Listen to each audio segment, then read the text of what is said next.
अनमोल किमतीचा नरदेह परमेश्वराने आपल्याला दिलेला आहे. मी सांगत असतो, काय योग साधला, काय योग साधला, जन्म तुला लाभला,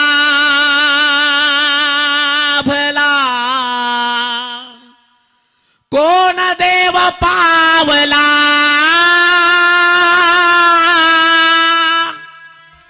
नरदेह लाभला,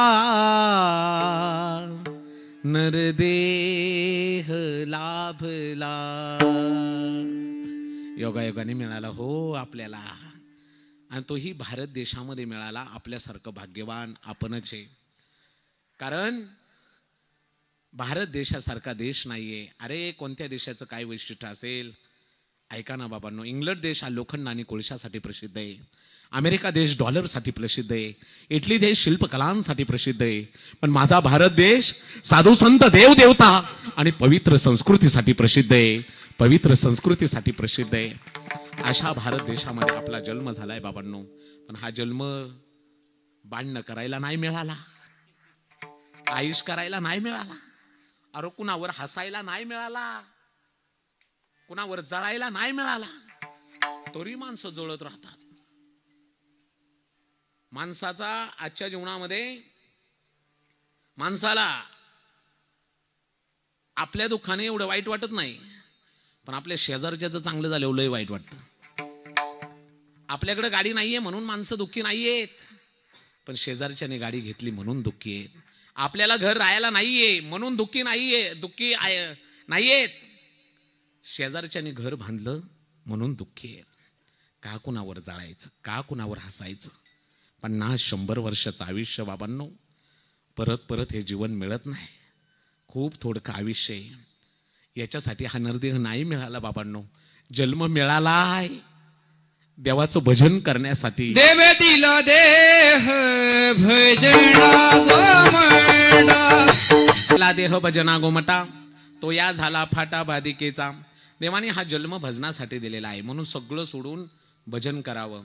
अरे किती दिवस प्रपंच करायचा? जिंदगी जब तक रहेगी फुर्सत ना मिलेगी काम से, कुछ समय ऐसा निकालो प्रेम करे भगवान से. प्रपंच किती करा, काही कामाला येत नाही बाबांनो. लटिका व्यवहारा सर्व संसार, लटिका व्यवहार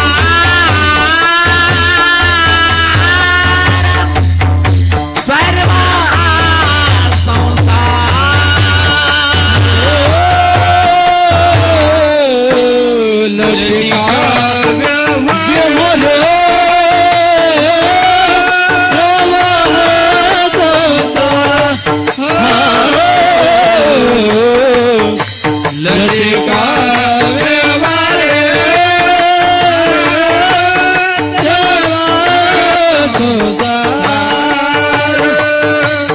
लटिका व्यवहार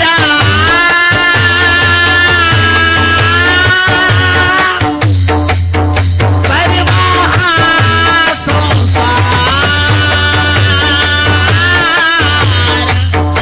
वाया गेर झार हरी विना, वाया गेर झार हरी हरि मोखे बना, हरि मोखे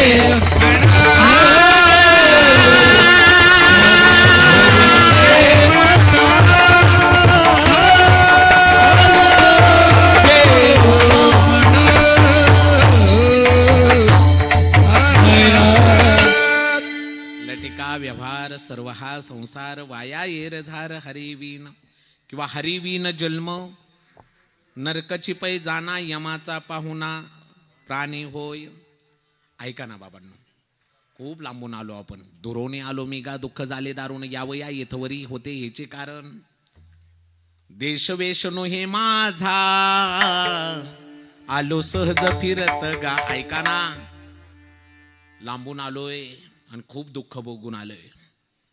बहु दूरवरी भोगविले भोग आता पांडुरंगा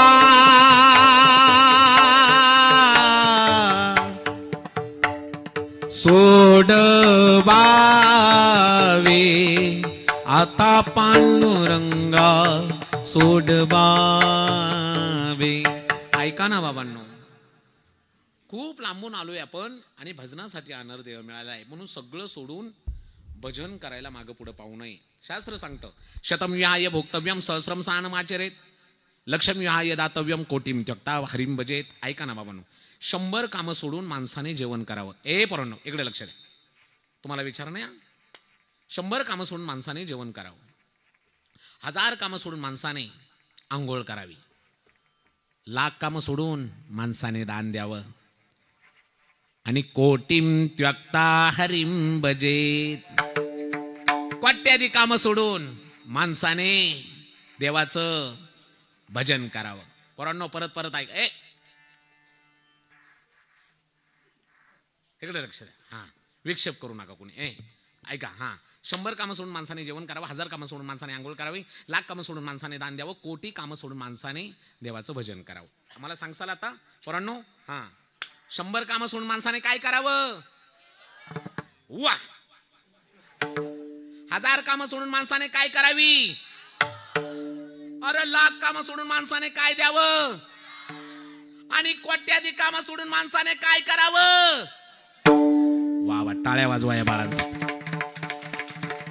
झालं माझं कीर्तन सार्थक. हा, कोट्यादी कामं सोडून माणसाने काय करावं देवाचं? अरे ऐकायला येत नाही मला. कोट्यादी काम खतरनाक चेतन. हा वा, एवढा शब्द आज घरी घेऊन जा. 1,00,000 कामं कोट्यादी कामं सोडून माणसाने देवाचं भजन करावं. पण माणसाला भजन करायचं म्हणलं की अंगावर काटा येतो. माणूस सगळं करतो, पण परमार्थ करायचं म्हणल्यानंतर अंगावर काटा येतो. देवाला आपलंसं म्हणायचं म्हणल्यानंतर अंगावर काटा येतो. पण ऐका ना बाबांनो, थोडा वेळ माझा राहिला, थोडक्यात मी तुम्हाला सांगून जातो. प्रपंच कितीही करा, प्रपंचातलं काही कामाला येत. पोरा, नाव काय तुझं? विघ्नेश. तू म्हणशील कुठून दुर्बुद्धी आली पुढे येऊन बसलो. तसं काय नाही ना. हा विघ्नेश, मला सांग, संसारातलं काही कामाला येतं का? अरे बोल ना, संसारातलं कामाला येतं का? काय कामाला येतं? संसारातलं कामाला येतं का? येतं का? नाही येते. पुढचा म्हणतोय नाही. तुला रे कसं माहित? संसारातलं काहीच कामाला येत नाही बाबांना.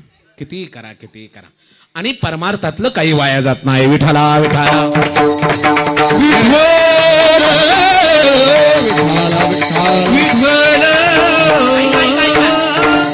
प्रपंचातलं काही कामाला येत नाही, परमार्थातलं काही वाया जात नाही. एक दृष्टांत तुम्हाला सांगतो, लक्ष देऊन ऐका. एक शेठजी होता. शेठजी, परंतु लक्ष देऊन ऐका ही कथा, लक्ष देऊ ना, तुमच्यासाठी सांगतोय. एक शेठजी होता, करोडपती होता. करोडपती शेठजी कसा होता? वा, करोडपती. पण कीर्तन बाय. एक शेठजी होता. शेठजी कसा होता? करोडपती. पण शेठजीला कीर्तन भजन म्हणलं की त्याच्या अंगावर काटा यायचा. सप्ताह चालू होता. पत्नीने सांगितलं, मालक 56 वर्ष झाली आपल्या सप्त्याला. एवढा मोठा सप्ताह, देवाने आपल्याला एवढी इस्टेट दिली, जमीन जायदाद संपत्ती सगळं काही दिलंय. पण एवढा मोठा सप्ताह आहे, पण कधी मंदिराला गेला नाही तुम्ही, कधी कीर्तनाला गेला नाही, कधी भजनाला गेला नाही. कशासाठी ओ मालक? देवाने एवढं वैभव दिलंय. जीवनाचं सार्थक व्हायचं असेल तर त्या परमेश्वराशी संबंध जोडला पाहिजे. मालक एवढा मोठा सप्ताह चाललाय, जा की ओ मालक, जा. आता शेठजी करोडपती होता, पण बायकोच्या ऐकण्यातला होता. शेठजीने सांगितलं, कधी कीर्तनाला गेलो नाही, कधी भजनाला गेलो नाही, पण तू म्हणतेस तर आज मी कीर्तनाला जातो, लक्ष देऊन ऐका. शेठजीन पांढरे कपडे, खादीचे कपडे घातले, महाराज टॉर्च, निघाला कीर्तनाला. पांढरी पॅन्ट, पांढरा शर्ट, निघाला. सगळे कार्यकर्ते गेटवर स्वागत करत होते येणाऱ्या माणसाचं. या बसा, या बसा. 5-6 कार्यकर्त्यांनी पाहिलं, एवढी पांढरी कपडे घालून कोण आले. एक जण म्हणला, शेठजी सारखा दिसतोय रे. दुसरा म्हणला, तो काय मंदिराकडे फिरकणार नाही. तिसरा म्हणला, अरे शेठजीचे. पळतच गेली 5-6 जण. शेठजी, शेठजी या या या म्हणले. आणला मंडपामध्ये, पण मोठा माणूस आहे, मागं कुठं बसवता, आणला नेमका कीर्तन करायच्या पुढंच बसवला. मी हे सांगतोय, परमार्थातलं काही वाया जात नाही याच्यासाठी सांगतोय, ऐका. आणला, पुढं बसवला, पुढं आणून शेठजीला म्हणले बसा. पण कधीच कीर्तन न ऐकल्यामुळं, भजन न ऐकल्यामुळं, मंदिरात न आल्यामुळं त्याचा परिणाम ऐका. महाराज आले, विना घेतला, रामकृष्ण हरी सुरू केलं. रामकृष्ण हरी सुरू केल्या केल्या कीर्तन न ऐकल्याचा परिणाम, झोपला ना शेठजी. झोपलाच नाही, घोरायला लागला. आता कुणाची हिंमत आहे शेठजीला उठवायची? मोठा माणूस आहे. लोक म्हणले झोपू द्या, आपल्याला काय. कीर्तन संपलं, सगळी मंडपातली लोक घरी निघून गेली. शेठजी गोरतच होता. ऐका, मंडपात फक्त विनेकरी. विनेकरी कडक होता. विनेकऱ्याला राग आला. पहिल्यांदाच आलाय बाबा आणि असा झोपलाय, गार झोपा गेलाय, काय उपयोग आहे. राग आला विनेकऱ्याला. सगळी माणसं घरी निघून गेले तरी एकटाच झोपलाय. विनेकऱ्याने आवाज दिला, ओ शेठजी उडा.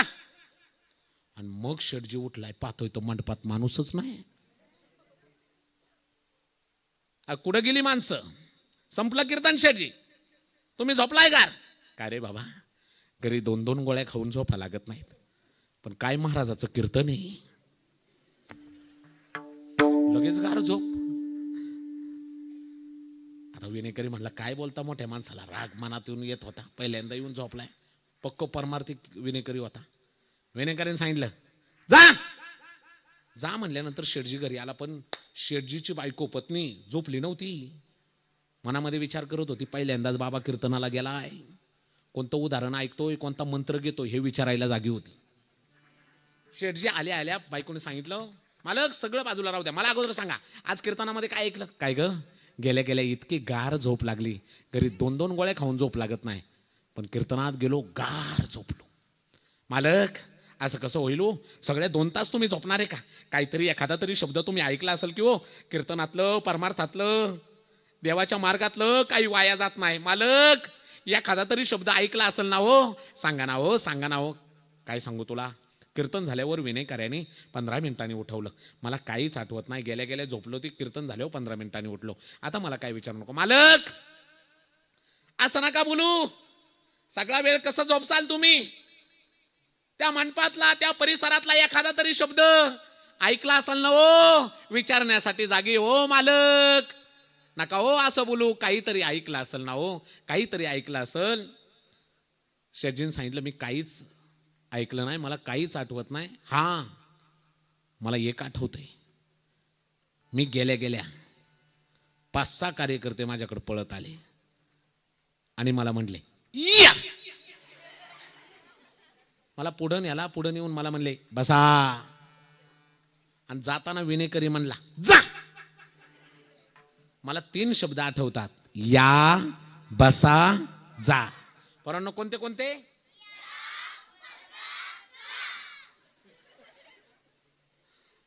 वा. माता मौलीनं कोणता कोणता?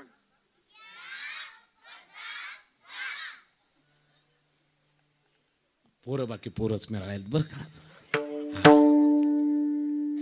पत्नीला आनंद वाटला. माय 3 का व्हायना शब्द घेऊन तिथून आलाय, त्याचा जप करा, परमार्थातलं काय वाया जात नाही. आता शेठजी करोडपती होता पण बायकोच्या ऐकण्यातला बसला ना मंत्र म्हणत. आता कीर्तनात फुल झोप झालती, घरी कुठं झोप लागती या हातरुणावर पडून आपलं या बसा जा.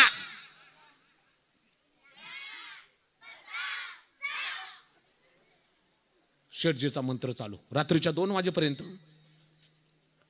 रात्रीच्या 2 वाजता महाराज 2 वाजता सुद्धा या 2 वाजेपर्यंत मंत्र. 2 वाजता पण परमार्थातलं काही वाया जात नाही. 2 वाजता प्रसंग असा घडला, 5-6 चोरांनी शेठजीच्या घरावर दरोडा टाकला. चोरांनी पहिला पाऊल घरात टाकल्या टाकल्या शेठजी म्हणला या.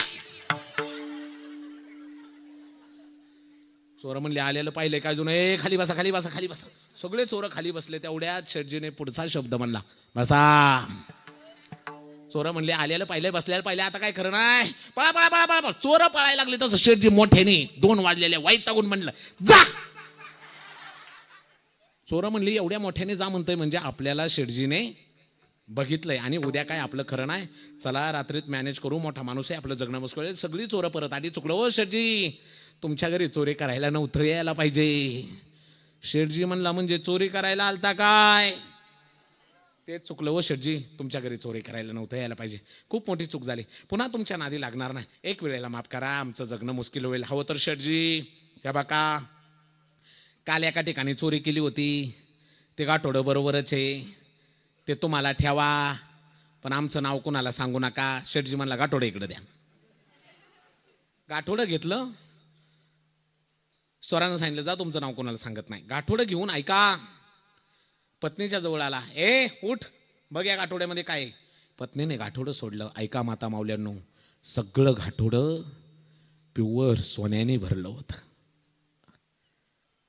पत्नी म्हणली मालक कुठून आलं हे, 82,000वर गेलंय.